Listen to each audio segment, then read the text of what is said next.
Esses dias a gente teve um evento nosso da Venda Mais, e aí um gestor de uma grande empresa, de uma gigante mundial, chegou e falou assim: nós vamos dobrar de tamanho em 5 anos. Vi que gerou um incômodo, eu falei: gente, quem daqui quer crescer mais que entre 15% e 20% ao ano nos próximos anos?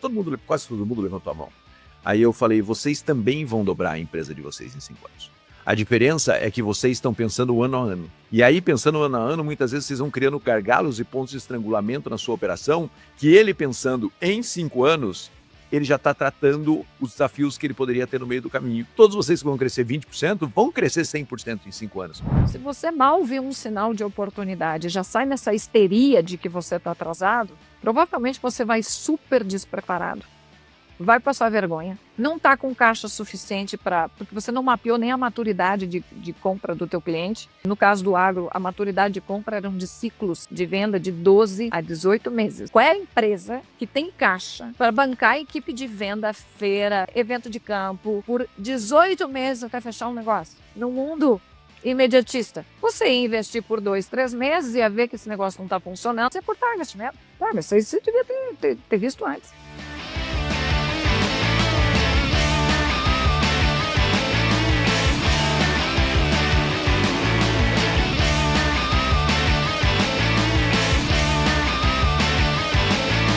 Olá, você está aqui com o podcast Venda Mais. Hoje vai ter uma conversa sensacional com uma convidada muito especial, Thaís Wesner. Thaís é uma empreendedora, gestora, enfim, trabalha com tecnologia, a empresa já pivotou. Meu Deus, tem tanta história para falar aqui que vai ser um bate-papo muito bacana. Se você gosta de tecnologia, se você em alguns momentos olhou para sua empresa e falou: preciso pivotar, mas não sabe como fazer ou não sabia como fazer, se você quer falar sobre liderança, gestão, e uma coisa que a gente estava falando antes de entrar no ar, sobre a importância do CEO estar no processo comercial, estar próximo ao processo comercial e o quanto isso rende de resultado para a empresa. Então hoje vai ser um bate-papo muito bacana sobre tudo isso. Nós vamos falar agora no podcast Venda Mais, sempre com informações relevantes, né, com profundidade, mas um jeito descontraído que só a Venda Mais tem. Thaís Wesner, prazer estar com você aqui. Uma honra muito grande ter você no podcast Venda Mais. Seja bem-vinda. Olá, Marcelo. Muito obrigada pelo convite, por estar aqui com vocês. Espero que nosso bate-papo seja super descontraído e super contributivo para o público que vai aqui nos acompanhar, nos assistir. Eu tenho certeza que será. Então, para começar, Thaís, vamos fazer uma passagem rápida do histórico da sua empresa até chegar aos dias atuais, e aí a gente vai depois voltar e falar um pouco sobre isso. Rapidinho, conta um pouco da história da empresa. Marcelo, a gente começou, eu venho de família empresária, tenho o privilégio de ter nascido num lar de empreendedores. E quando às vezes a gente fala segunda geração vindo de lar empreendedor, geralmente as nossas mentes criam algumas pictures, algumas fotografias. Tá? A minha picture, ela vem de uma família muito humilde empreendendo, com as suas condições, tanto de intelecto quanto financeiras.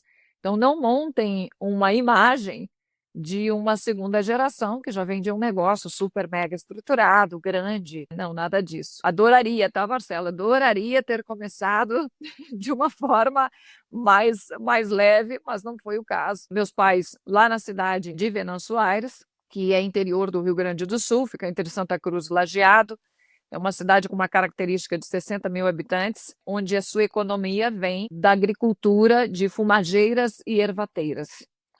Então, mais ou menos, você imagina o destino das pessoas, o meio, ele influencia muito no teu futuro. No nosso caso, super diferente, pelo privilégio de estar nesta família, nascer nessa família de empreendedor, de sonhadores, meu pai sempre muito sonhador, e de uma serralheria, fazendo estruturas metal-mecânica.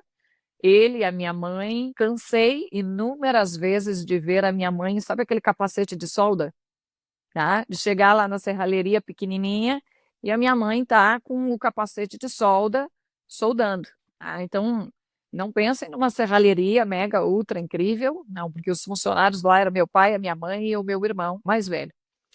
E a gente foi crescendo dessa forma. Meu pai da serralheria entra no mercado de segurança eletrônico, de uma forma muito simples, Marcelo, você vai ver como isso, Thaís, de serralheria para segurança eletrônica. Ele instalava o portão as grades e o portão de segurança de uma casa e já questionava: você não quer botar um portão automático? Aí já instalava o motorzinho automático. Também já fazia a segunda pergunta, que é: e o alarme da sua casa? Você não quer botar um alarmezinho na casa? Já instalava o alarmezinho na casa. Se ele tinha um comércio, se o cliente dele era dono de um comércio no centro, ele já perguntava: e lá na sua loja? Você não quer botar uma câmera? E assim foi indo. Meu pai, de serralheiro para instalador de equipamentos de segurança eletrônico, um dia ele chega em casa, num dia que deu uma chuva torrencial em Venâncio Soares. Essa cena é até um pouco engraçada, para não dizer triste. Ele é chamado numa urgência que um portão não abriu, ele sai para atender o cliente dele, bem comum isso acontecer em dia de chuva. Ele sai para atender o cliente dele, toma um banho de chuva, chega em casa todo molhado, olha para minha mãe, para mim, meus irmãos que estávamos na sala, e diz assim: nunca mais vou fazer instalação, agora eu vou vender para instaladores, eu vou montar uma distribuidora de materiais de segurança eletrônica. Thaís, deixa eu fazer um corte aqui. Em primeiro lugar, que história fantástica. A gente fala muito, né? E aqui eu queria fazer esse corte. Lá no começo, não é sobre o que você vende, é sobre o momento de compra do seu cliente. Então não é sobre o que você produz, é sobre o momento de compra do seu cliente. Então, assim, o momento de compra do cliente é automatizar o portão da casa dele. Pô, já que vai automatizar o portão da casa dele, eu tenho oportunidade em segurança, eu tenho oportunidade em que outras coisas. A gente fala muito isso aqui. Eu tenho muitos clientes no Rio Grande do Sul, Thaís, e assim, a vocação industrial muito forte, né? É um estado com uma vocação industrial muito forte, assim como outros estados do Brasil, tem uma vocação de indústria muito forte, aqui em Santa Catarina, onde eu moro também. E às vezes ele fica olhando para o que ele produz e não para o que o cliente compra. E esse olhar pelo que produz, se não tivesse tido ali na família da Thaís essa visão, de repente estaria lá com a serralheria bem sucedida, grande, crescendo, tudo, mas não teria feito o futuro do negócio dele. Então, essa leitura é uma leitura super importante para a gente interpretar o quanto a gente precisa olhar para o momento de compra do cliente, não só porque a gente produz. Thaís, desculpa o corte, mas é que é super importante manter esse alerta aqui em quem nos ouve. E o comportamento, Marcelo, ele vai ditando a partir do storytelling que eu vou contando aqui, que eu vou contando ações que podem ser traduzidas pela mentalidade, né?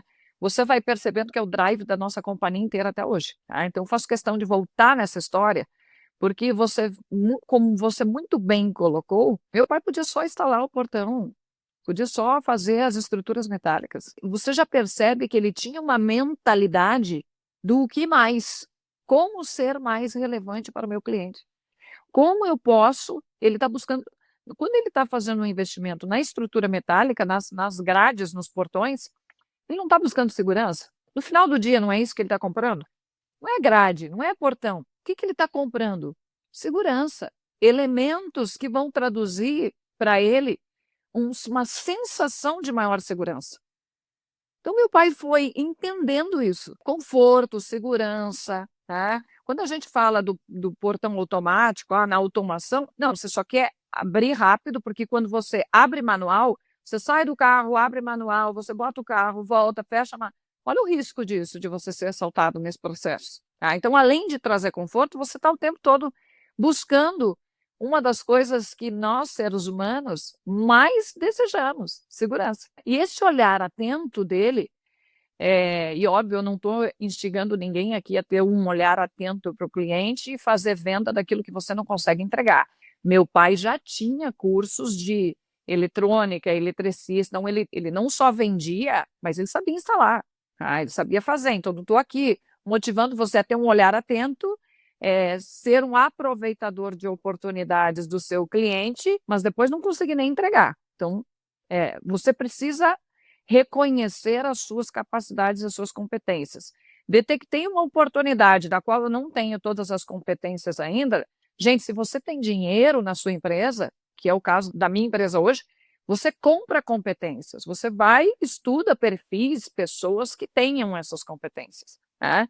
Senão você desenvolve, faz o nomezinho bonito, hoje, Marcelo, Venture Building, faz uma spin-off, né? Você pode dar o nome que você quiser, mas no final do dia você está desenvolvendo competência para entregar um produto, um serviço.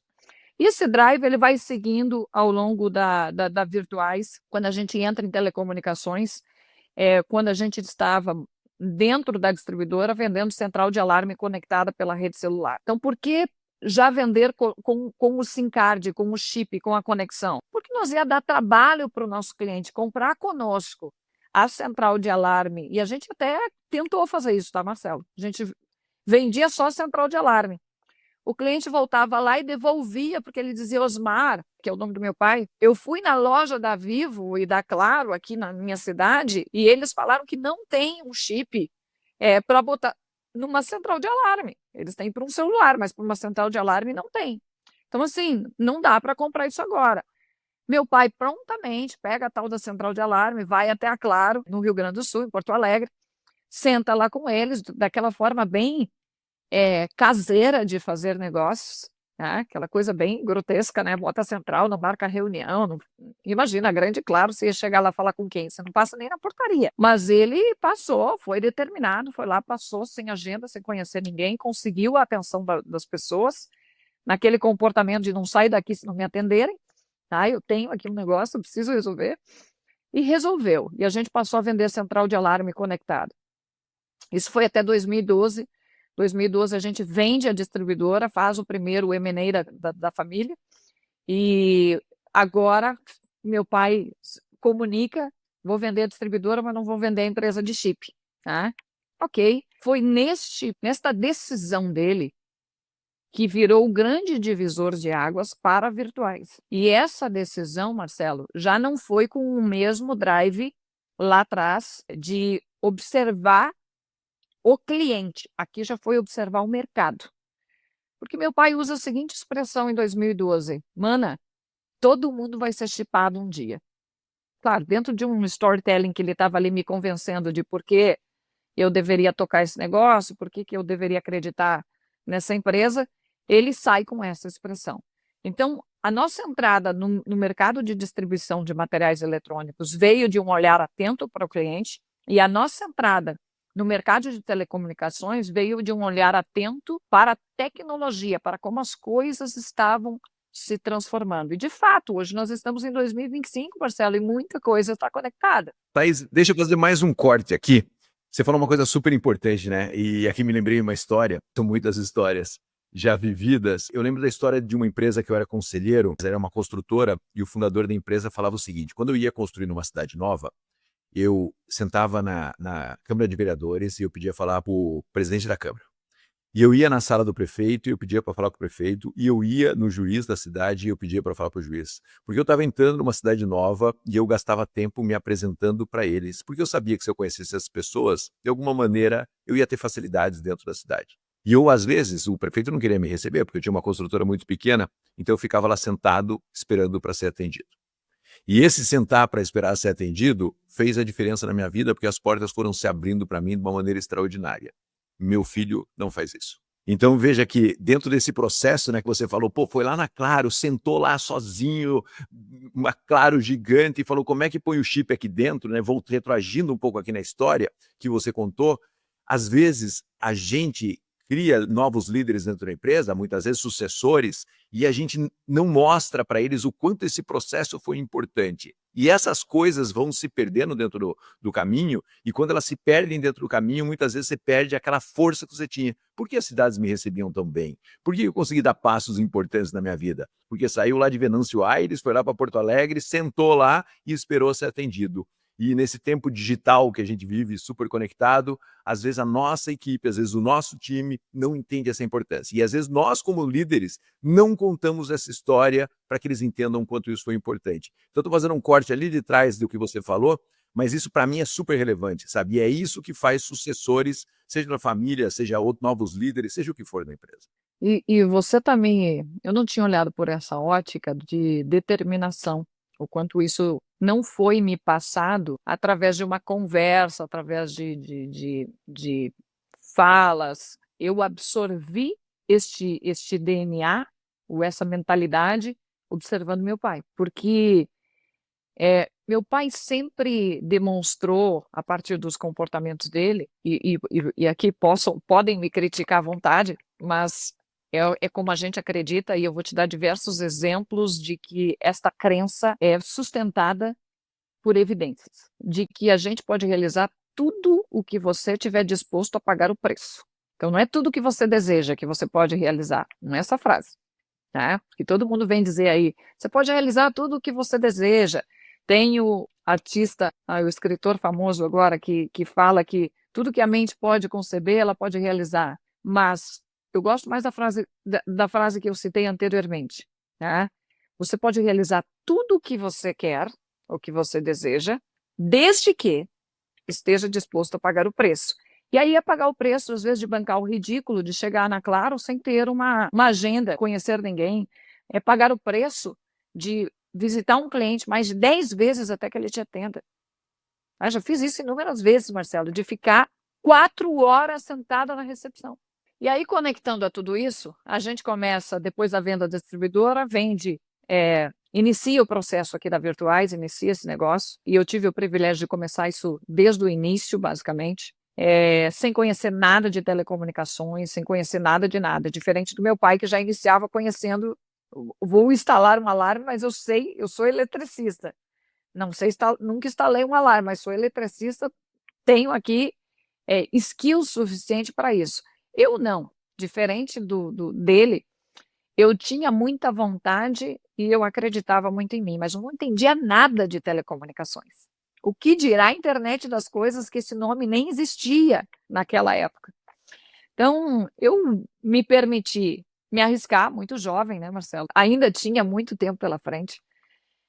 Me permiti me arriscar e comecei a visitar muito cliente, estar muito próxima do cliente. Você aprende muito rápido no cliente. E eu acho que você aprende tudo que você tem muita vontade de aprender. E logo eu percebi que a gente precisava incorporar um pouco mais a nossa prestação de serviço. Trouxe uma plataforma americana para fazer gestão das conexões, não deu muito certo.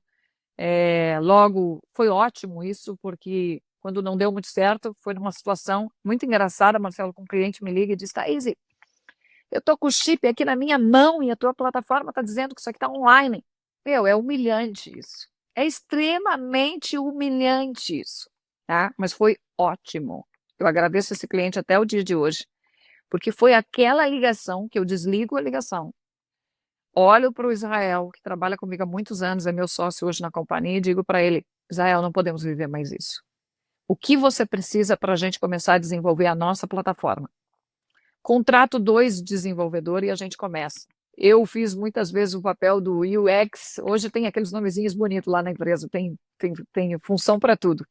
Mas quem desenhou a tela, quem pensou, foi ele super engajado, já tinha desenvolvido algum software, Thaís, e nunca fizemos isso na vida. Mas com vontade e com atenção, você faz as coisas, você supera obstáculos. Então, eu volto naquela crença. Você tem tudo que está disposto a pagar o preço. De bancar o ridículo, de chegar na frente de um cliente para vender uma plataforma, um software. Quando eu fui testar a primeira vez o software, Marcelo, sabe aqueles aplicativos que você cria a tela, o front-end, e vai gravando os movimentos e é tipo um videozinho? Você grava um videozinho sem ter o software original por trás? Minha primeira venda do software foi com isso. Eu tinha que fazer um pitch tão bem feito, Marcelo. Se o cliente pedisse para voltar, Thaís, não, volta aí, mostra aquele menu. Não tinha como voltar, gente, era um vídeo, não era plataforma. Eu tinha que fazer assim, ó. Então, você sua frio, você passa vergonha, né?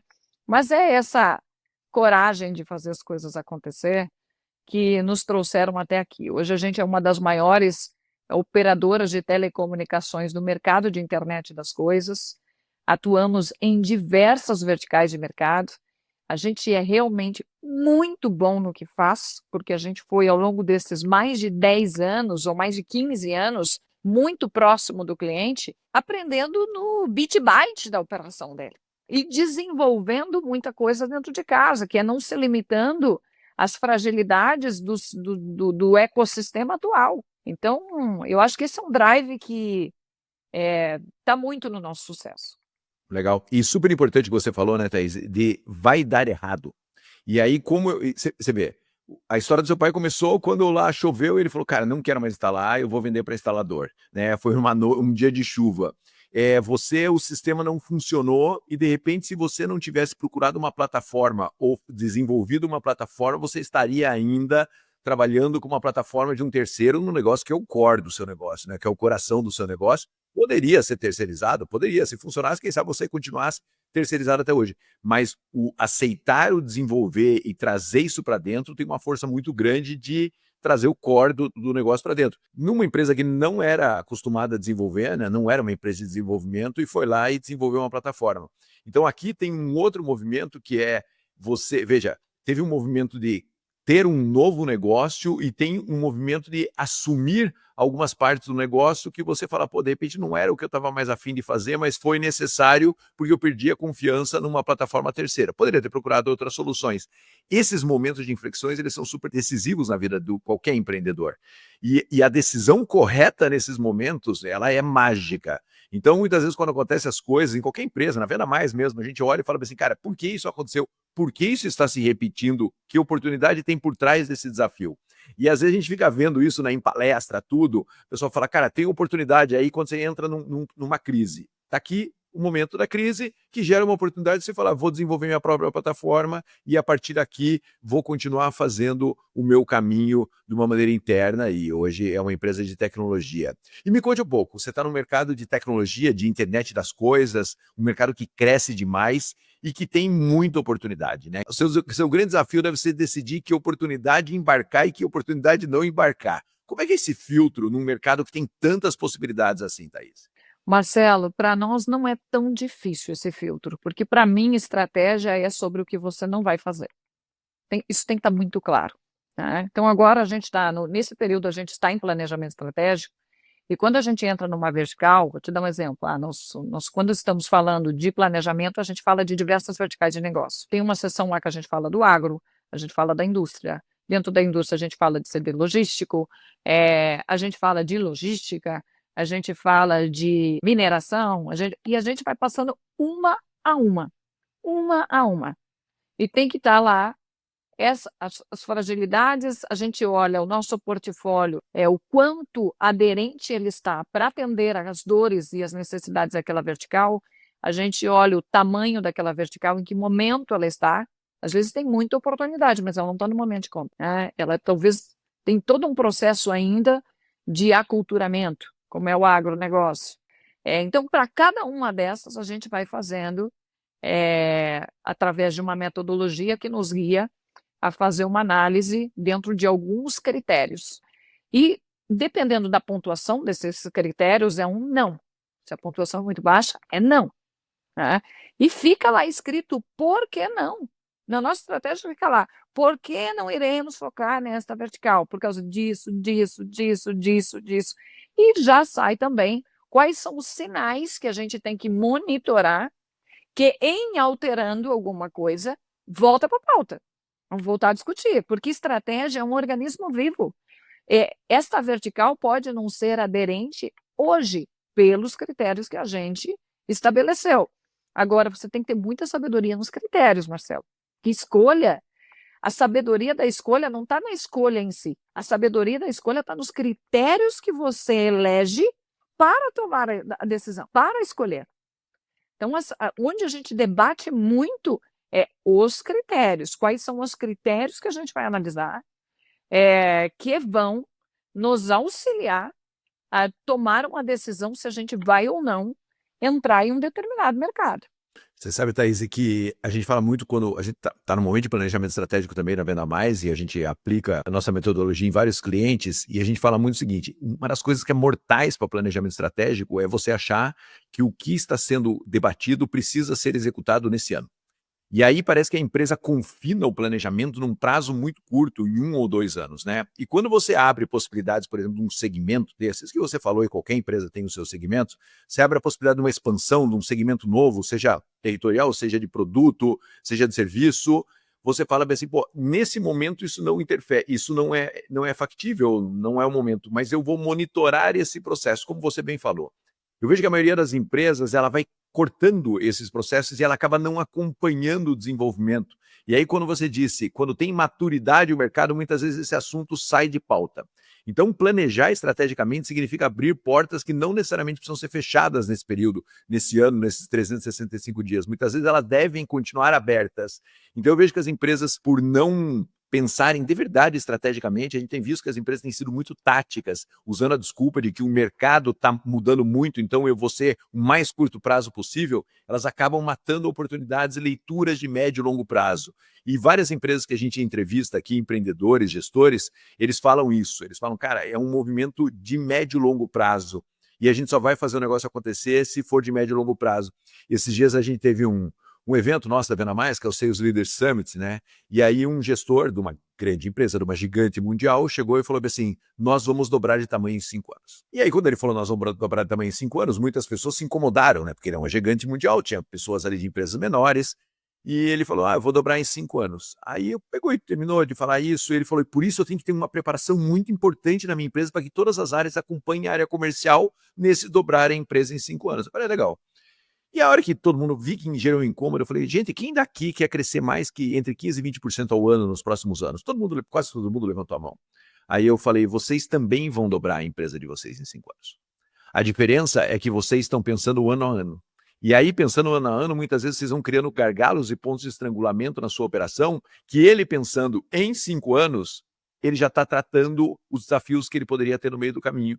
Porque todos vocês que vão crescer 20% vão crescer 100% em 5 anos. Mas o pensamento dele está no médio prazo. O pensamento de vocês está no próximo ano. E eu vejo que muitas empresas, elas se perdem por elas terem um pensamento muito do próximo ano e não do próximo ciclo de crescimento. Porque se pegar aqui, quem está nos ouvindo mesmo, todo mundo quer crescer 15%, 20%, alguns não vão conseguir. Mas quando você consegue isso, você cresceu 100% em 5 anos. E muitas vezes você não se preparou para isso, olhando oportunidades de médio e longo prazo, olhando alternativas de médio e longo prazo e estruturando a sua empresa para que isso aconteça. E aí você vai de crise em crise, corrigindo crises para que você consiga de verdade crescer. Marcelo, eu acho que eu tenho ouvido muito essa fala também. Eu dou mentoria para algumas empresas, né? Para alguns executivos, CEOs, geralmente são fundadores da empresa.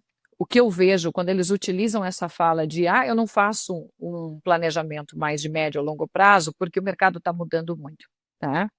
Quando eles utilizam esta expressão para sustentar a preguiça de planejar, dá trabalho. Dá um trabalho, Marcelo, você não tem ideia, tá? Eu tenho 3 pessoas dentro da empresa só fazendo planejamento. E olha o custo que é cada encontro, porque para todos os executivos da companhia, às vezes para os executivos só os C-levels, às vezes para as lideranças intermediárias, o custo disso é gigante. Mas o valor disso, a rentabilidade que isso me traz, também é na proporção. Tá? Então, quando eu vejo se apoiar nesta fala, eu vejo uma certa preguiça embutida nessa fala de ter que fazer o que deve ser feito, porque dá um trabalho desgranido, é denso fazer planejamento estratégico. E quando o mercado muda demais, quais são as metodologias que você precisa e processos que você precisa estabelecer na sua empresa? Você precisa ser bom demais em mapear sinais, porque não é o mercado que está mudando muito tempo. Muito rápido. São os sinais que você recebe numa quantidade muito maior que você não recebia antes. Então, a quantidade de sinais de alteração, de possíveis interação no seu negócio, hoje é, sem dúvida, muito maior do que o que você recebia há 20 anos atrás. Então, o que a gente faz? Esse por que não, qual o sinal que tem que mapear, essa rotina de mapear sinal, a gente tem reunião de C-level mensal, reunião de Comex mensal, reunião de resultado mensal. Então, toda esses ritos de governança que nos dão condição de que eu chamo de bota uma camisa de força na gente e nos obriguem a discutir planejamento estratégico, porque vamos combinar que ninguém quer ficar discutindo amanhã, quando a gente tem a meta do mês para entregar. Eu também sofro disso, mas eu falo para o meu time que botem em nós a camisa de força e nos obriguem a discutir os sinais através, ou seja, você vai ter que se disciplinar através de ritos obrigatórios. É aquela questão do culto de domingo da manhã, gente. Quer chova, quer não chova, quer aconteça alguma... Vai acontecer. O rito e as metodologias. A qualidade de uma reunião, ela é definida pelo plano de fundo, ou seja, pelo método. Se você não tiver um bom método, você vai reunir todo mundo e não vai discutir o que tem que discutir. E Thaís, assim, a gente vai encaminhando aqui para o final e você tem toda a liberdade de não contar. Mas eu não posso não perguntar, né? Você falou de sinais, né? Pô, super bacana, primeiro, conversa deliciosa. Qual foi o último segmento que vocês entraram e qual foi o sinal? Qual foi o sinal na prática aqui, para quem está nos ouvindo, vou ficar de olho nisso. Eu vou te dar alguns, tá? Em 2016, a gente começou a investir em startups. Montamos um braço de investimento, um corporate venture capital, e começamos a investir em startups para usar aquele instrumento para nos auxiliar a mapear sinais de algumas verticais específicas, como era o agronegócio. Tá? Então, um dos sinais que era muito importante para a gente é se o número de soluções de automação no agro começar a aumentar, principalmente de maquinários autônomos, significa que o agro passa a ser uma vertical importante para a gente olhar. Então, esse era um sinal que a gente ia mapear. Como você vai mapear esse sinal? No nosso caso, a gente usou as startups. Tá? Você não precisa disso, não precisa fazer um investimento, não precisa nada disso. Vai na estratégia que você, o teu caixa dá conta, faz um inside information, manda um vendedor seu falar com algumas empresas por pega você, levanta a bunda da cadeira, vai fazer, marca agenda com as pessoas e vai mapear sinais, mas faça. Então, a gente começou a perceber que o número de automações, através das nossas startups investidas, estavam crescendo e a barreira de venda da nossa startup era a ausência do 4G. Significa que em 2016 a gente entrou em agro? Não, a gente foi entrar em agro em 2024, bem depois, Marcelo. Porque a gente foi ainda mapeando, analisando a interlocução com o agro, entendendo, preparando a companhia para levar a rede 4G para o agronegócio. Será que seria só o agro? Qual o tamanho disso? O agro é muito grande, nós estamos falando de agro o quê? Usina, grãos, algodão, café, do que estamos falando? O agro só o agro é um outro mundo. Então a gente foi granulando. Porque esse tempo todo, se você mal vê um sinal de oportunidade, já sai nessa histeria de que você está atrasado, provavelmente você vai super despreparado, vai passar vergonha, não está com caixa suficiente porque você não mapeou nem a maturidade de compra do teu cliente, e no caso do agro, a maturidade de compra eram de ciclos de venda de 12 a 18 meses. Aguenta essa, Marcelo. Qual é a empresa que tem caixa para bancar a equipe de venda, feira, evento de campo, por 18 meses até fechar um negócio? Fala para mim, no mundo imediatista, você ia investir por 2, 3 meses, ia ver que esse negócio não está funcionando, no máximo 6 ia cortar o investimento. Tá, mas 6 você devia ter visto antes. Então, esse é um dos sinais que eu vou te dar, como que a gente entrou no agronegócio.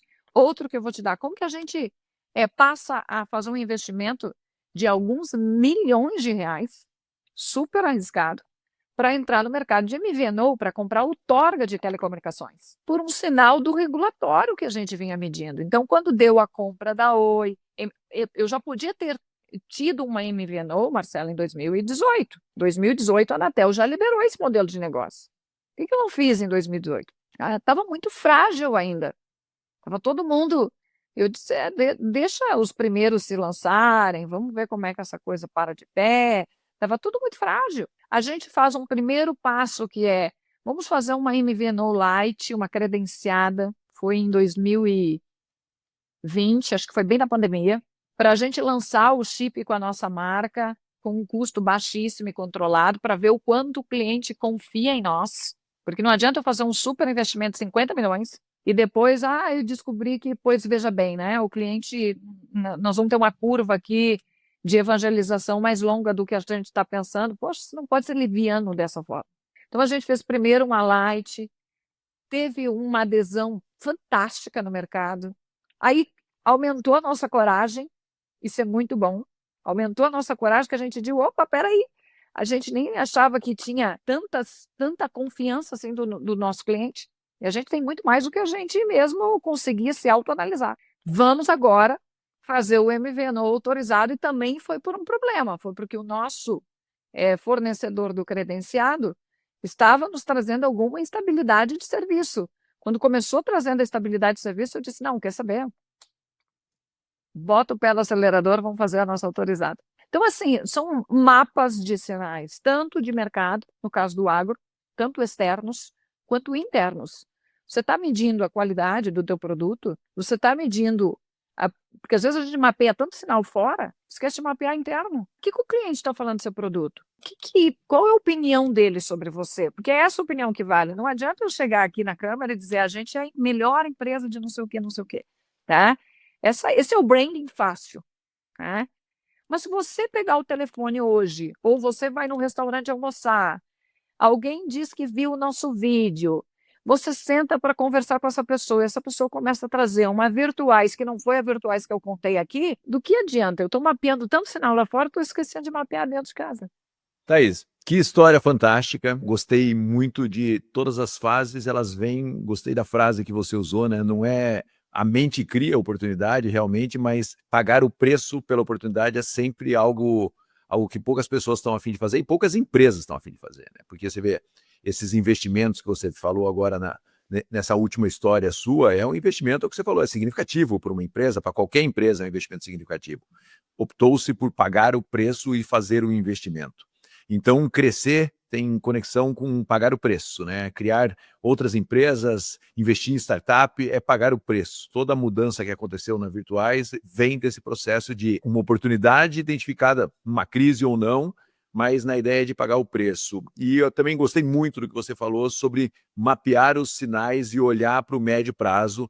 E o que a gente conversou aqui sobre a desculpa da instabilidade do mundo e do mercado, fazendo que as empresas planejem o curto prazo e percam o olhar para o médio prazo. Isso faz com que quem tem o olhar para o médio prazo mapeie as oportunidades e consiga chegar antes. E muitas vezes as oportunidades, como você bem disse, elas são frágeis, né? Então, por exemplo, mudou uma regulamentação, mas ninguém fez ainda, ninguém testou. Será que eu vou ser o primeiro a fazer isso, né? Porque às vezes o empreendedor é aquele cara, não, abriu aqui, vamos lá. Não, vamos observar o que acontece. E aí, num movimento grande no mercado, você fala, não, isso é real, vamos investir. Mas se não estivesse mapeando lá atrás a oportunidade, esse momento não chegaria nunca ou poderia chegar atrasado para virtuais. Thaís, eu queria agradecer muito a oportunidade de ter você aqui, foi muito legal, uma conversa sobre empreendedorismo, internet das coisas e, acima de tudo, uma visão de mundo de transformar o seu próprio negócio e de pagar o preço se você quer fazer essa mudança acontecer. Muito obrigado por estar com a gente aqui no podcast Venda Mais e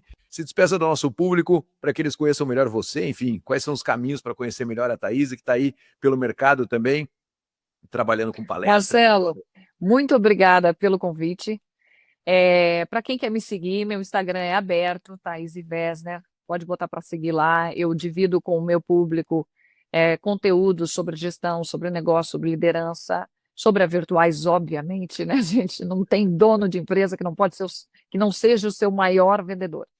E se você que nos assiste é um integrador de solução, está olhando para a IoT, está fazendo algum investimento de internet das coisas na sua empresa, basta você botar no Google aí Virtuais, tem aquela bolinha do chat, chamar alguém, você já cai na minha equipe de vendas e nós estamos aqui 100% à disposição para lhe atender. Não quer seguir esse caminho, vai lá no meu Instagram, me chama, eu atendo cliente, eu adoro fazer reunião com cliente, sou super conectada com o meu público, com meus clientes, então fico à disposição de vocês e nós vamos ter o maior carinho aí de recebê-los. É isso. Obrigado, Thaís, mais uma vez. Obrigado a todos vocês que nos acompanham aqui no podcast Venda Mais. E até a próxima.